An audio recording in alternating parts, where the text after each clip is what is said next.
Welcome, and thank you for downloading this week Take Aim Outdoors, the Bow Hunters Podcast.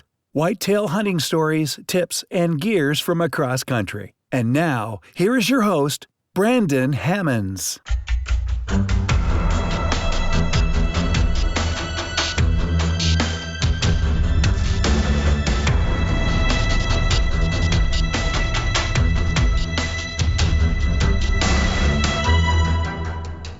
All right, guys, we're live, brand new Take Aim Outdoor podcast, and as you guys can see, I'm back with Scott Hunter from Top 10%. What's up, Scott? How you doing, Brandon? We're sitting a little close and friendly like here, but we're using what we got to go live. Nobody's gonna mind. But yeah, that's why we're so close together, just so we can kind of fit in the screen. But Scott is one of the very best land consulting managers in the whole country, so excited to kind of hang out with Scott today. Got to run around his property this afternoon, learn a bunch of the stuff he does for some big deer, and it was just a good time. We had a good time today walking around. Yeah, we did. We had some. Brandon brought some Pizza Hut. I'm a nice guy. He had to feed the fat guy before we went out, but that was a requirement. We got some big news for Top 10 that we got to get out right now. We got a new team member, a pro member, and he's sitting right to my right. Brandon is going to be hunting for a top 10% and filming for the show, which we're very excited about. It takes a lot of pressure on me. Brandon's a professional about his filming. We went through a lot of it. He's got a lot to teach our guys on that end of it, and we're excited to have him. And Brandon's going to tell his stuff. I get to be the host a little bit right here. Brandon's going to tell his stuff where he gets to go hunt this year. Yeah. And what he's got going. Yeah, but thanks for that. Yeah, excited to get to be working with Scott on some projects and some filming projects and some other stuff we got going on, which is going to be in the works down the road, but pretty shortly here. But yeah, excited. We got a lot of things going on, and Scott kind of, just from us talking, heard of some of the stuff I'm doing this year and was pretty excited about what I had going on. So I'm excited to be working with you guys. It's always nice to kind of get that, excitement about something. And where's your first hunt? Well, I mean, I'm going to say it starts this weekend. This weekend I'm headed to Iowa to shed hunt and scout a brand new farm that, hasn't been hunted in several years. Unfortunately, I don't know a lot about it, but that's why, to me it's so important as a hunter. Like, I got to walk a piece of ground. Like, I got to have boots on the ground to kind of figure out yay or nay or what I'm going to do. Between that and looking at aerial photos, it's a pretty legit farm. I'm pretty excited about it. And I like stuff that's hard to get to or access is a little bit difficult. If you have the right access, and it's legal for you, that's great. But the way this farm is set up, I have the access and nobody else does. So it should be really good. So me and Scotty Goodwin are headed out Thursday night, and we'll be there till Sunday. So we have a bunch of backup plans as well. If this farm doesn't really pan out to be what we're thinking it is, we got some other ground that we've already kind of, decided we're going to go look at and scout as well. But so yeah, it starts this weekend in Iowa, and then so that's one of your destinations for the year is Iowa, Kansas, Alberta in September. For a mule deer and an elk hunt as well. So we're bringing a little bit of diverse, little Shockey effect in us.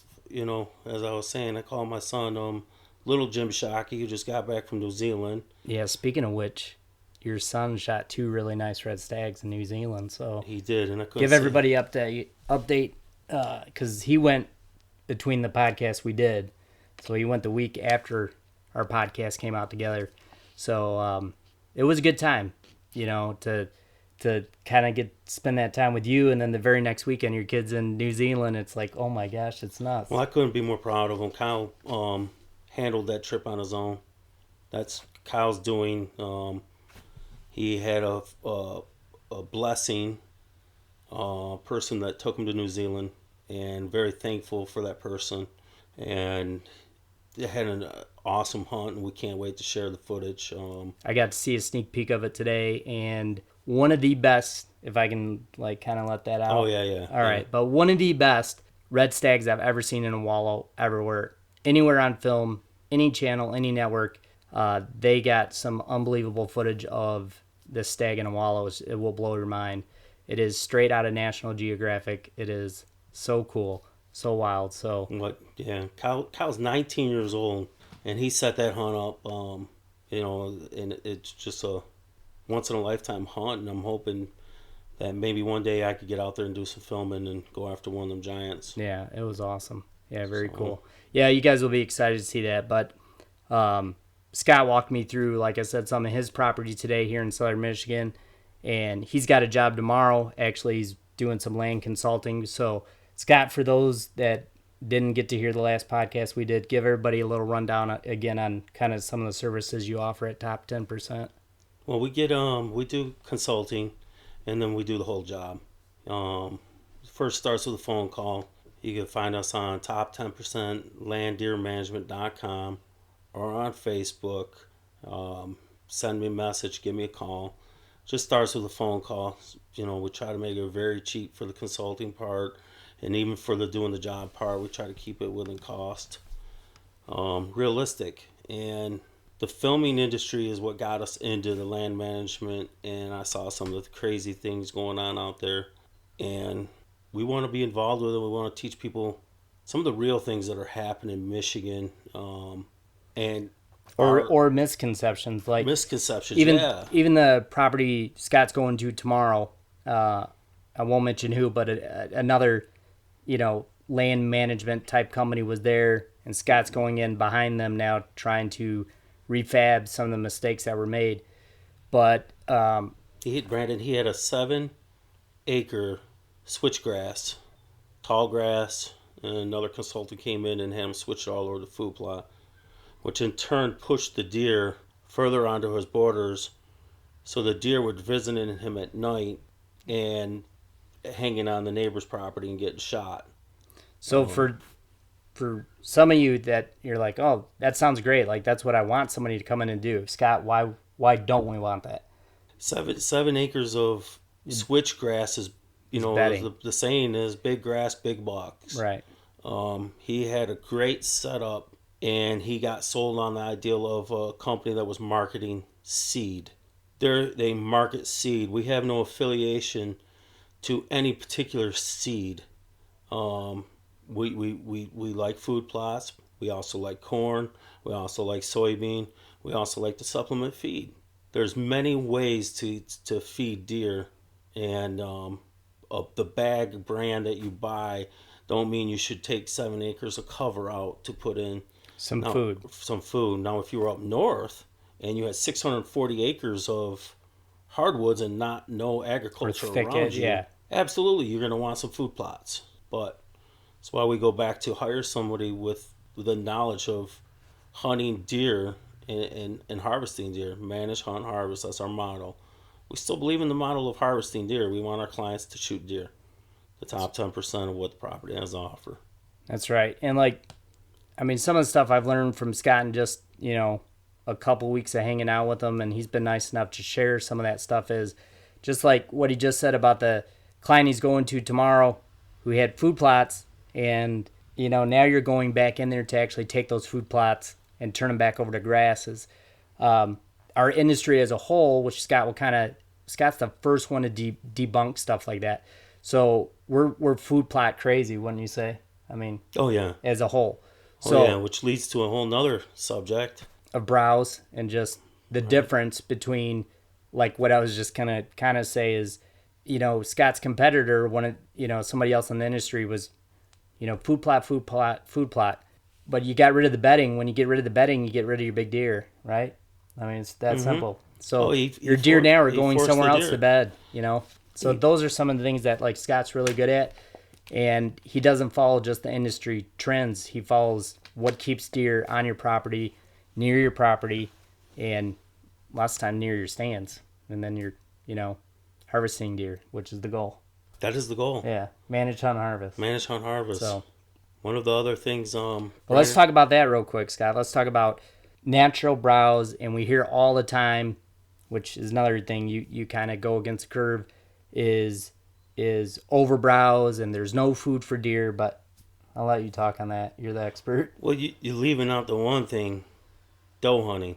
Doe hunting. Yeah, that's a big one. Doe hunting, Which is always goes hand in hand. hand in hand with overbrowse. And Right. I've been on 23, 24 properties from Traverse City down. There's no overbrowse. None.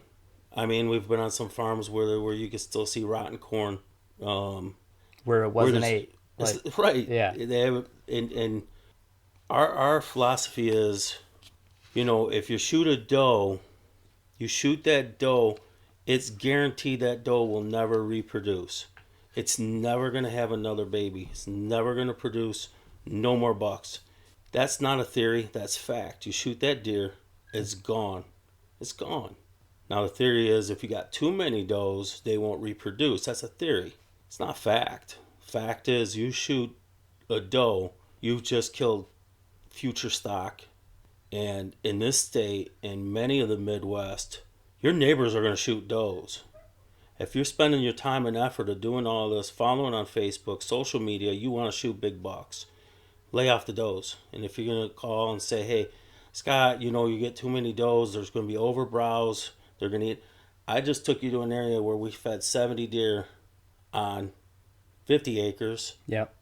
and no problems. Yeah. There's still food. Yeah. In fact, my clover plots are coming up. Right now. Yeah, you showed me all of it, actually. Yeah. And that's fact. It's fact. We didn't shoot those. And then I even took the theory of I knew of a doe that got shot.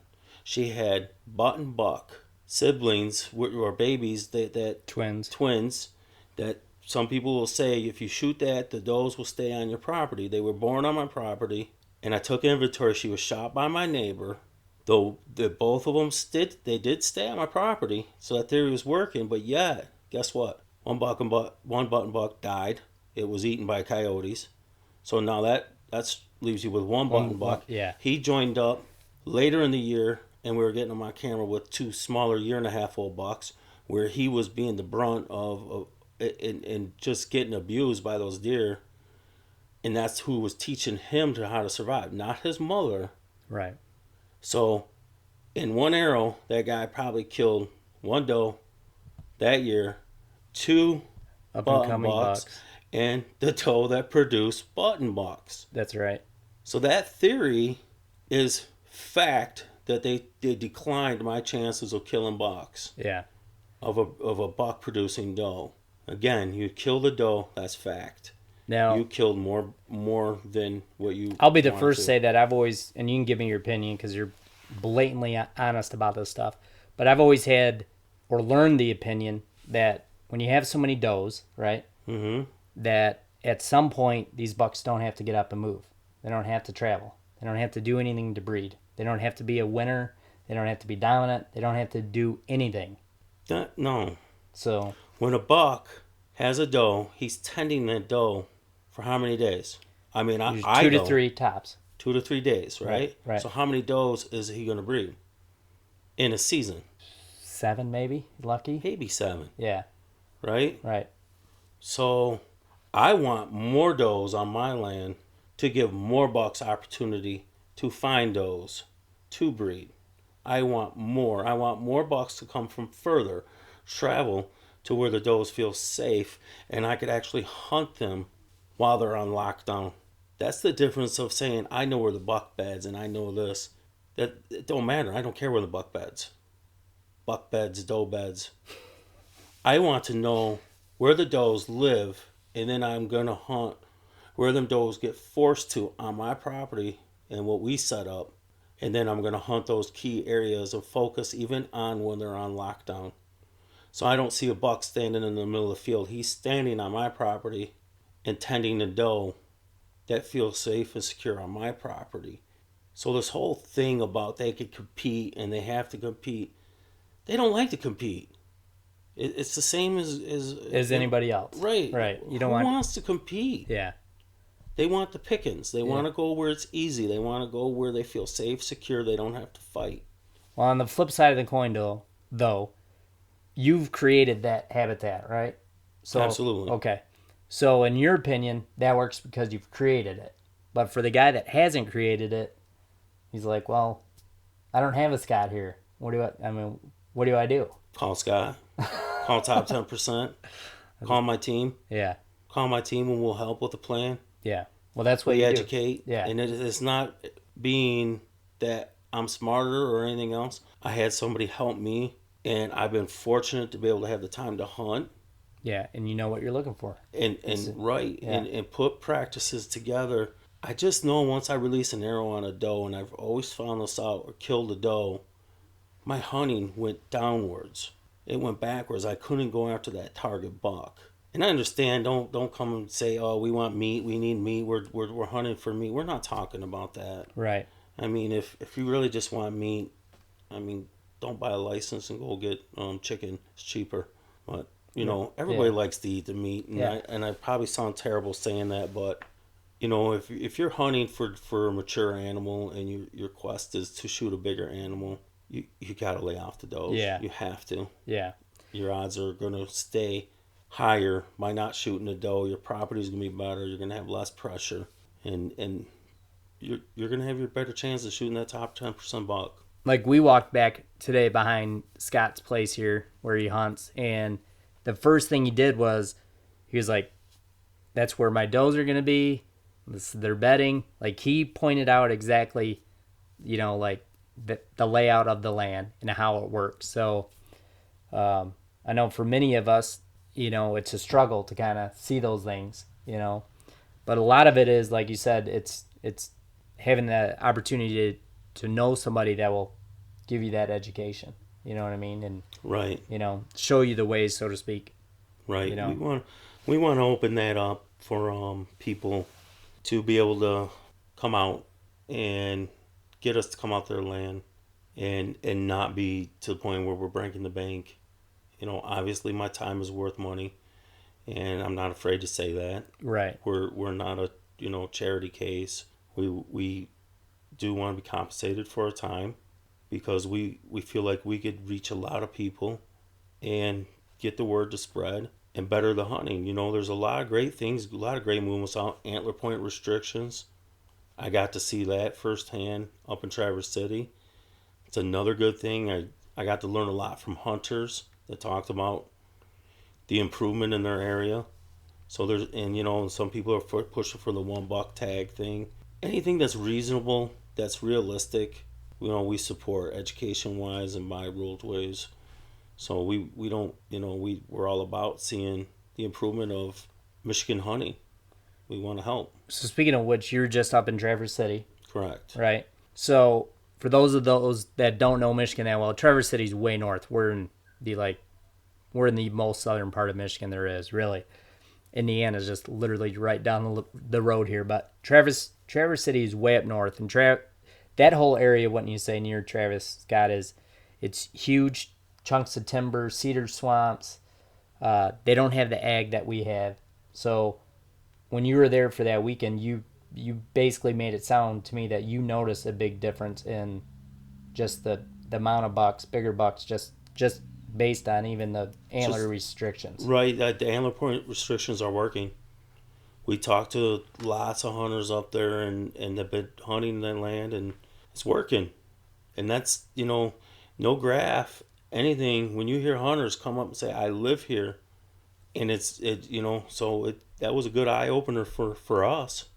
Right. It's again, it all goes back to education, and we want to see any education and anything that has opportunity to make the hunting better. We're supporting it, and to hear hunters, not just one, not two, not three, not four, probably 150 people that we talked to that all said the antler point restrictions have made the hunting better in that area. It's fantastic. Yeah, that is. Those are great stories to hear. Because, I mean, that's an area of the state that, I mean, for years you would be shocked if, you know, 100-inch 8-pointer came out of there. Right. You know, because you're just like, it doesn't happen. You know, we got so many hunters in Michigan, for one, obviously. And you got a whole area that it doesn't have the, you know, what we would call food. We're just used to agriculture. But I know they have tons of natural browse, but lots of times a natural browse doesn't mean it's high in fat or crude fat. It doesn't mean it's high in protein. Correct. You know what I mean? So with that being said, Scott, so different areas hold different habitats. So in an area like that, I mean, what would you look for, or what could you point out to say this type of food or this or that works in an area where there isn't agriculture. Well, then you are getting into food plots, and then where Okay. you could legally supplement feed and following the game laws. You got to have your spring, you got to have your summer, and then you got to have your fall plots. Those are important in those areas, and you got to get the food to the deer, and that's the difference from northern Michigan to southern Michigan. Get into areas where there's no agriculture, like you said, you got to put some food plots in. They're doing it. The hunters up there are doing it right now. They're all those guys are all putting food plots in. Are they doing anything different up there as far as I see a lot of brassicas. a lot of brassicas, Yeah. turnips? Turnips. Okay, big broadleaf stuff. Yeah, big Okay. broadleaf stuff. A lot See of guys tonnage. doing tonnage, Yeah. correct. Okay, that makes sense. Yeah, and it's been an eye opener to get up in some of them areas for myself, and everything that we put together with food all relates back to pressure. The number one thing, and we'll put it right out right now, the first thing that we're looking for is pressure. Got to take the pressure off the piece of property. Have to. You take the pressure off, you're going to hold deer, even if you don't have food. So, as like a consultant, what you do is that the first thing you do when you kind of walk around? Mhm. Do you ask about the neighbors and who's Absolutely. okay? All right. It's like we talked about in the last podcast. Yeah. It's a pressure point. We look for the pressure points. It's the first thing we're looking for is a pressure point. And how to evade that pressure. Yeah. Take it off. Yeah. Just like, going to see the chiropractor. Mm-hmm. Relieve a little pressure off your spine. And if you relieve and give back some to the deer and make them feel comfortable, all the other stuff just starts coming full circle. And you're pouring more deer down your systems, and then you're holding more deer, On your seeing them property, yeah. around. Yeah, exactly. I know I made that joke about basically when you see a neighbor's tree stand, lots of times the thing to do is go over there and hunt right next to the guy. Let him know you're there. And Scott says, no, don't do that. And I'm like, why? And he's like, dude, it's pressure. They know, the deer know what's going on. They know that that's pressure. And they know they're going to skirt that area all the way around on both sides, or 360, I should say. More pressure. The more people out there. But you have tricks for that. Absolutely. Yeah. Absolutely. We can't give everything away. No, I know you can't. We But can't give yeah. everything away. Each property's different. But for talking about right now, people listening, we 100%. You start with your pressure. Look at your piece of property and see how much pressure is happening on your property. Year-round pressure, four-wheeler pressure. What's going on? Take a look at that stuff. And So when you talk about pressure, give everybody a couple things that are pressure. your feet, Okay. 100%. Walking. Walking. As soon as you hit that piece of property with your feet, you're leaving scent. You're teaching them your patterns, everything. I mean, there's got to be a breaking point in the year where you want to stay out of certain areas, sanctuaries. Yeah. And believe me, I sanctuaries are the areas where I hunt. That's where I hunt. It's a sanctuary. Right. It's not a sanctuary where I'm never going in there. Right. That's the thing I wonder about. A lot of times we'll get to a piece of property and they'll say, well, that's my sanctuary over there. But there will be a big line of where they're baiting in front of their stand Right. all the time. They're literally baiting there all the time. And all they've done is taught the deer how to eat at night. Right. And yeah, they're seeing deer, but they're not seeing the top 10% deer. Right. Heck no, they're not seeing them. They might get a picture of them. Right. Or a neighbor might step on one on the neighboring property, might run by, and you might, I did Yeah. see it. No, you didn't. It ran by you. Right. Yeah. So we don't want luck. Though I guarantee everybody can kind of raise their hand when you're supplemental feeding. When are you getting those pictures? They're at night. At night. Yeah, Right. they are. So, and the laws are actually helping with the baiting. They're deterring baiting. And if you want to feed year round, you got to do it within 100 yards of the dwelling or 75 yards. I'm not sure. Don't quote me on it, but Right. But so you many can look it yards up. from the dwelling. Wildlife viewing. So, things like that. Pressure, just constantly going to your hunting area and then saying, that area over there is my sanctuary. I never walk into that area. But you literally walked 1,000 times to where you're going to sit for the day you're off of work your time. You know, Right. it is your time. That's your time to enjoy a hunt. Right.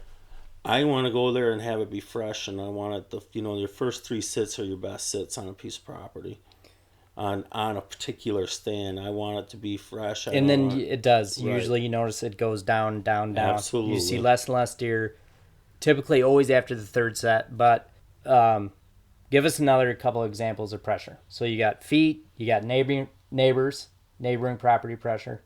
And then you got your over habitat Pressure. where somebody is constantly pestering their woods, Chainsaw. changing the stuff around. Well, I gotta have my, down here. I've been talked to by several guys and that are Like the old saying, that doesn't bother him. that doesn't bother them, but they're out there constantly. Yeah. They gotta have their clover plot, they gotta have their spring plot, summer plot, this plot, that plot, and then the farmer comes in, does his plots. I mean, it's a constant barrage every weekend, all summer long, of habitat work. Right. It's fun. I know it's fun. I enjoy doing it. But at some point you got to get out. At some point, you got to get out. Yeah. You got to get out. If you want your plan to come together, you got to rest. It's got to have its rest. We like to have our properties rest during fawning season, and then we want at least 2 to 3 months before the season opens. As a rest period again. Right. Right now is your season. So really, that's almost the whole summer till. Yeah. Yeah, I mean, from May until hunting season. By June, I want to be done, especially on my own. And even for clients, I want to be done. Yeah. I want to be done. I was just going to ask that next. So, What's I mean, there's little tinkering bit of work you could go out and do. You don't want to, that the pressure of over habitat work is something that we're seeing quite a bit about. Brandon's going to be doing some little bit of editing to the audio here. Yeah, I'll fix all that. So, yeah, we got a big old dead space there, as you can tell, but that's all right. So, we were talking about pressure, and one key thing too, Scott, that I think everybody kind of flip-flops on is what we call the sanctuary, or what you touched on a minute ago. So what is that? I know what it is, but I mean, like, how do you explain that to somebody that doesn't quite know really what a sanctuary is, I'm not real sure what a sanctuary is, because I think all my property is sanctuary. Right. All right. So, you do. Yeah. Right. I want everything to be a sanctuary. I'm picky about going out and laying feet on my land where I'm hunting. That means I don't designate it. That means I'm hunting the outskirts. I'm not penetrating it. And I'm constantly learning and adapting to keeping myself on the outskirts as far as I can and not penetrating until I could get in there and hunt the right time of the year. Gotcha. We're trying to run Facebook Live and it's shutting down. Facebook Live didn't work so well. It worked for a minute. That's all right. So sorry about that little pause in the audio, but no, I know what you're saying for you, and I think that the moral of the story is that's how kind of everybody should approach a property. If you're trying to do, the goal should be the top 10%. If you're trying to do that, right, less is more. Less is more. Absolutely. And I'm sort of guilty of that. I love to be out there and just enjoy being out and, going to check trail cameras when I probably should wait 2 full weeks. And I'm going every week. But small stuff like that, I'm sure. Trail cams are a big one. But I do have easy access to it, so I do kind of, justify it that way, that I get in and out pretty easy. We try to inventory when we sell a piece of property. We try to reduce the trail camera sites or using the cell phone trail cameras, reducing again the pressure on the property, and like you said, easy in out helps. Huge. Absolutely, and I don't mind getting inventory of the deer at 2:00 in the morning. If it's a picture where you're getting a deer where it's easy for you to get to, but they're only coming there at night, yeah, it's okay. You're inventorying the deer, and then you start getting a little better equipment and putting those higher dollar cameras into your hunting zones, sanctuary zones. And when you get that picture sent to your phone, that one's moving during daylight, that's a good indication you might want to go hunting. Just little things like that. We don't do that, but yet we do all our inventory, and then when we start getting some daytime pictures of bucks in the fields, we know that it's getting close to where they're working their communication lines, and the rut is kicking in, and the rut will go in 2-3 different stages. Now, do you have any theories on trail cameras? And I know you just mentioned twice about 2 a.m., but do you have any theories on that? If a deer is living near the property or not, depending on what time he shows up on your trail cameras? I have a theory, and I don't it's know. been pretty solid. You might have a theory, but I feel like all of our hunting spots are the best hunting spots in a 7-mile radius. So I know when it's time to hunt, I'm gonna see a buck. If I get him on trail cam, I'm gonna see him. I know I am, unless it's a buck that's visiting during the rut. But if we're getting pictures of bucks, late summer, I know we're gonna see those deer Sure. again. Okay. I know we are. Bucks will bed during the summer, and then we'll hear this a lot. I got 15 pictures of bucks during the summer, and we're gonna go right back to that first subject. Then I don't see them no more. They're gone. Where'd they go? Well, how many does did you shoot on open a day? Well, just 2. All right. Well, you reduced your hunting. You educated your deer That somebody's out here. that somebody is hunting. You're hunting these deer. So when prime time came, your bait was on full alert, meaning your does were on full alert. They weren't relaxed, sucking in the bucks. Mm-hmm. Where bucks go, I mean, they could be bedding in my backyard during the summer, disappear. They're coming back. I know they're coming back. Sometime or another, they're coming back for them doe families. They're coming back. And that's what we do. We set up a piece of property to be the best piece of property in a radius, a 7-mile radius. And that's our goal. When we come out, we want you to have the number one piece of property. Within miles. Within miles, absolutely. Within miles. So not only are you setting it up to hunt, you're setting it up to actually kind of draw a deer in. Draw a deer in. Suck deer from other properties around. Absolutely. Literally make it the best piece of property around. Absolutely. Yeah. Because the farmers are going to feed them, and that goes right back to the overbrowse. You're going to get food plots put in where people are overpressuring them, but yet the deer are going to be feeding there at night. Mm-hmm. And then leaving your property lots of times. Well, they're going to leave their property. Yeah. They're coming to mine. Yeah. They're coming to my clients because we set up a game plan for them to hunt the prime time, to reduce their pressure, and be confident in their game plan and their ambush points. It all goes back to when you manage, you get to hunt, then you harvest. That's when a guy went through the whole process with me. I went from having the best piece of property ever. There I was, you could just literally get in an 8-foot stand and shoot a big buck. Losing that piece of property and not wanting to hunt 110-inch deer. Frustrated until I ran into the right person and got to hunt with the right person. Put me into a program, and we've been following in it and adding to it.